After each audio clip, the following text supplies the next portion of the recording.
B Dileep Kumar ബേപ്പൂരിൽ നിന്ന് വിശദാംശങ്ങളുമായി ചേരുന്നുണ്ട്. ദിലീപ്, ഇപ്പോൾ കേരളത്തിന് പരിചിതമല്ല ഇത്തരം സാഹചര്യങ്ങൾ, അതായത് തുടർച്ചയായി 2 കപ്പൽ അപകടങ്ങൾ. അതിനെ എങ്ങനെ കൈകാര്യം ചെയ്യണമെന്നതിൽ നമുക്ക് ഈ പറയുന്ന കീഴ്വഴക്കങ്ങളോ അല്ലെങ്കിൽ മുൻകാല അനുഭവങ്ങളോ ഒന്നുമില്ല. അപ്പോൾ നമ്മളുടെ ഈ പറയുന്ന തരത്തിലൊക്കെയുള്ള അപകടങ്ങളെ കൂടി കരുതി അതിനുകൂടിയുള്ള തയ്യാറെടുപ്പുകളും മുന്നൊരുക്കങ്ങളുമൊക്കെ നടത്തണം എന്നതാണ് ഈ 2 ആഴ്ചക്കിടെയുണ്ടായ 2 വലിയ അപകടങ്ങൾ. അതിലൊന്ന് ഒരു സംസ്ഥാന ദുരന്തമായി തന്നെ പ്രഖ്യാപിച്ചതാണ്. ഇതും സമാന സാഹചര്യത്തിൽ അതിനെക്കാട്ടി കുറെ കൂടി സങ്കീർണമാണ് ഇത് എന്ന് തോന്നുന്നു. അപ്പോൾ ആ നിലയിൽ നമ്മൾ സജ്ജരാകേണ്ടിയിരിക്കുന്നു എന്നൊരു സന്ദേശം, ഒരു മുന്നറിയിപ്പാണല്ലോ ഈ 2 ആഴ്ചയിലെ 2 അപകടങ്ങൾ നൽകുന്നത്, അല്ലേ?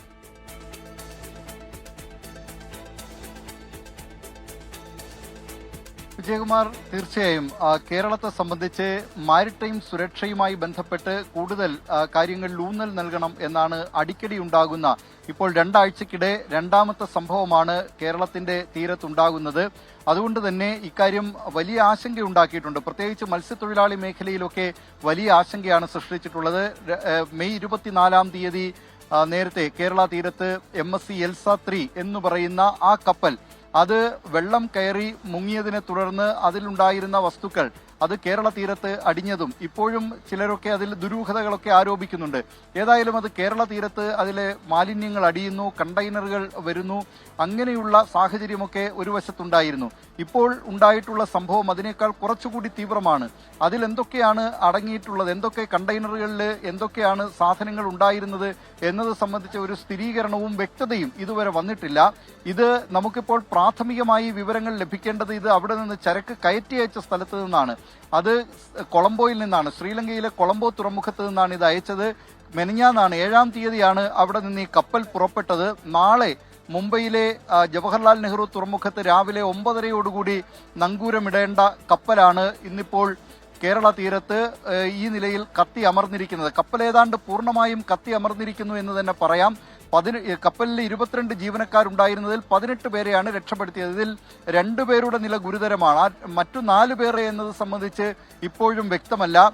4 പേരിൽ 2 പേർ തൈവാൻ സ്വദേശികളും ഒരാൾ മ്യാൻമാർ, ഒരാൾ ഇന്തോനേഷ്യൻ സ്വദേശികളുമാണെന്നാണ് ഇപ്പോൾ ലഭ്യമായിട്ടുള്ള പ്രാഥമികമായി ലഭിച്ചിട്ടുള്ള വിവരം. വിജയകുമാർ നേരത്തെ പറഞ്ഞതുപോലെ അതായത് ഈ കപ്പലിലുള്ള ജീവനക്കാരെ രക്ഷപ്പെടുത്തുന്നതിനാണ് നമ്മൾ പ്രധാനമായും ഊന്നൽ നൽകിയിരുന്നത്. തീ അണയ്ക്കുക എന്നത് 2ാമത്തെ ദൗത്യമായിരുന്നു. ആദ്യം അതിലുള്ള മനുഷ്യരെ രക്ഷപ്പെടുത്തുക, അവർക്ക് വിദഗ്ധ ചികിത്സ നൽകുക എന്നതിലായിരുന്നു. അങ്ങനെ ആ നിലയിൽ അത് ഈ ജീവനക്കാരെ അവിടെ നിന്ന് കൊണ്ടുപോയിട്ടുണ്ട്. മംഗലാപുരത്തേക്ക് എത്തിക്കൊണ്ടിരിക്കുകയാണ്. അത് ഏതാണ്ട് 5 മണിക്കൂർ, ഈ സ്ഥലത്ത് നിന്ന് 5 മണിക്കൂറാണ് വേണ്ടത്. ഈ ഉൾക്കടലിൽ നിന്ന് 5 മണിക്കൂർ എടുത്താലേ അവിടെ മംഗലാപുരത്ത് എത്തുകയുള്ളൂ. അല്പസമയത്തിനകം മംഗലാപുരം തുറമുഖത്തേക്ക് ആ കപ്പൽ അടുക്കും എന്ന് തന്നെയാണ് നമുക്കിപ്പോൾ ലഭിക്കുന്ന വിവരം. ഏതായാലും ഇങ്ങനെ കേരളത്തിൽ ഈ അടിക്കടി ഉണ്ടാകുന്ന ദുരന്തങ്ങൾ വലിയ ആശങ്കയ്ക്ക് ഇടയാക്കിയിട്ടുണ്ട്. വിജയകുമാർ. യെസ്, അപ്പോൾ നമ്മൾ അതിനെ കൂടി കരുതി സജ്ജരായി ഇരിക്കണം. ഈ മാരിടൈം സുരക്ഷയൊക്കെ സംബന്ധിച്ച് നമ്മളുടെ മുന്നിൽ ചില പാഠങ്ങൾ ആണ് ഈ അപകടങ്ങൾ. അതിനെ കൂടി കണക്കിലെടുത്ത് വേണം മുന്നൊരുക്കങ്ങൾ, മുൻകരുതലുകൾ സ്വീകരിക്കാൻ എന്ന സന്ദേശം ഈ 2 സംഭവങ്ങൾ നൽകുന്നുണ്ട്.